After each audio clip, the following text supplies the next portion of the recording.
Hello மக்களே, நேற்றைய நாளில் நம்முடைய தலைவர் வனிந்து ஹசரங்க ஏற்படுத்தி இருக்கின்ற செலிப்ரேஷன்ஸ் தான் இன்றைய நாளின் பேசுபொருள். நேற்றைய நாளிலே ராஜஸ்தான் ராயல்ஸ் மற்றும் கேகேஆர் அணிகள் மோதிக்கொண்ட ஆட்டம். கேகேஆர் அணிக்கு எதிராக பந்து வீசிய ராஜஸ்தான் அணியின் நம்முடைய தலைவர் வனிந்து நேற்றைய நாளிலே 3 ஓவர்கள் பந்து வீசி 34 ஓட்டங்களுக்கு ஒரு விக்கெட்டினை வீழ்த்தியிருந்தார்.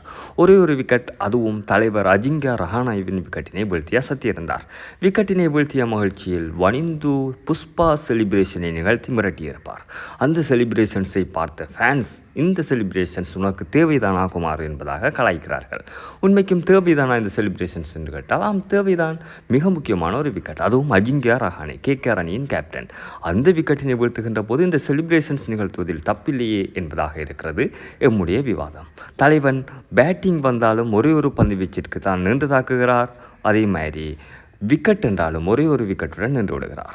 இனி என்னென்ன செய்ய போகிறார் தலைவர் வனிந்து என்பதை பொறுத்திருந்து பார்க்கலாம். மறக்காமல் சசி கிரிக்கெட் டாக்ஸுடன் இணைந்திருங்கள்.